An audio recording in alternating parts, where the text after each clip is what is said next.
Conservation Subdivisions. I'm sure Jada has mentioned this person. His name is Randal Arendt, and he was up at UMass for many, many years, and has talked about this and is involved with conservation subdivisions across the country and in many, many states. He's implemented new regulations and new state statutes.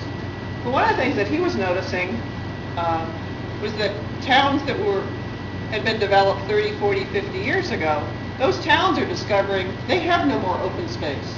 Every single inch of the town is developed, with the exception of maybe the Hunt Club and the Country Club. I think this is an actual quote from about a town on the other side of Connecticut. There's no open space there. So one of the things that's happened in the corridors, many of the towns that are in Wincott, have adopted what we call conservation subdivisions. The ones in the orange all have conservation subdivisions on their books.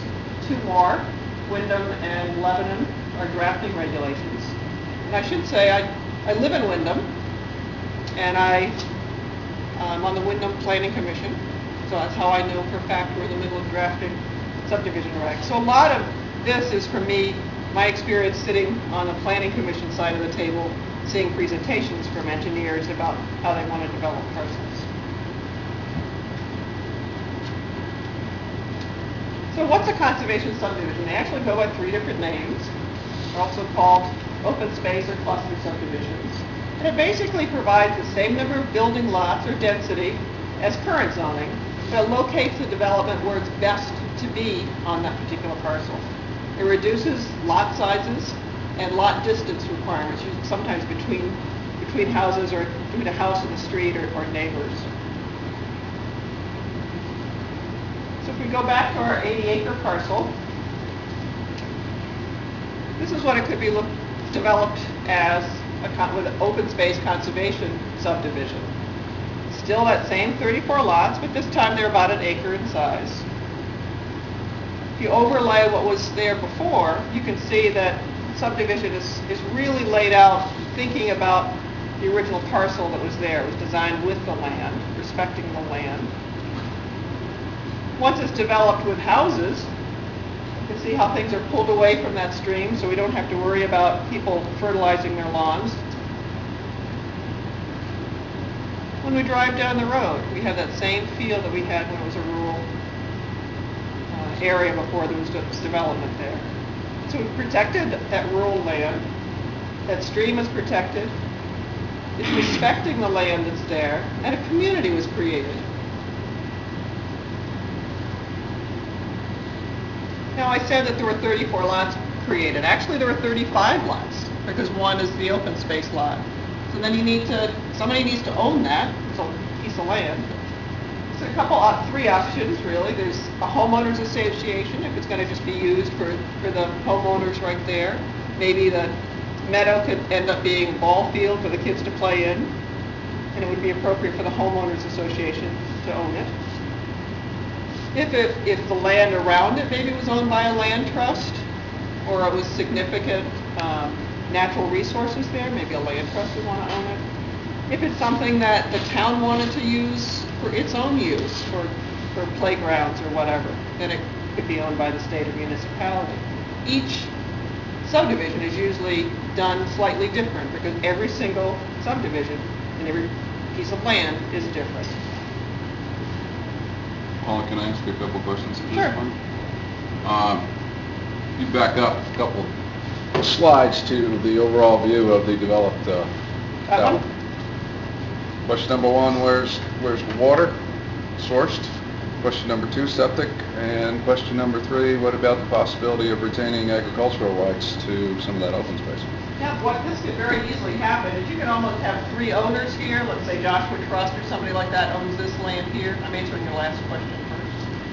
Well, maybe if this area ends up being part of Joshua Trust, maybe this is homeowners, and this might be homeowners too, and they rent this out and get some income off of it, rent out the farm field. And in terms of well and septic, which is a hard one out in this part of Connecticut, and I know that.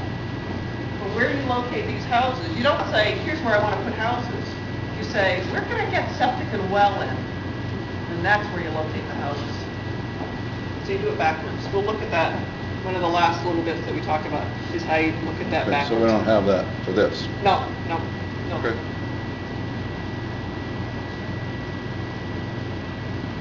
So, as I said, I'm a fiscal person. So I wanted to know what happens to the value of land. We're now selling 1 acre house lots. We now have 1 acre house lots on the grand list. So I wanted to see what that meant. So I started doing a bunch of research, and I ran into this fellow by the name of John Compton from Texas A&M. And he studied 30 years of transactions, land transactions across the country. I think the man is nuts, but he studied 30 years of transactions across the country. And what he got it down to was this handy-dandy little chart where this is the value of the land, and this is open space here, and this is how far away you are from that park or open space.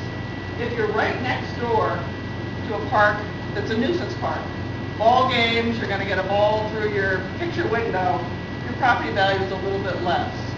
But as soon as you get a little bit farther away from that park where the kids go 2 blocks or 2 houses down to play, then it starts having value. If you're right next to a passive park, one that just has hiking trails or maybe just a nature area and maybe no trails, it's a 20% premium that he was finding people paying across the country, a 20% premium to live next to passive open space. He was feeling that, or was finding that also, to feel a positive effect up to 2,000 feet from that park. That's like a third of a mile from the park. But the property values are higher. And we see that here too.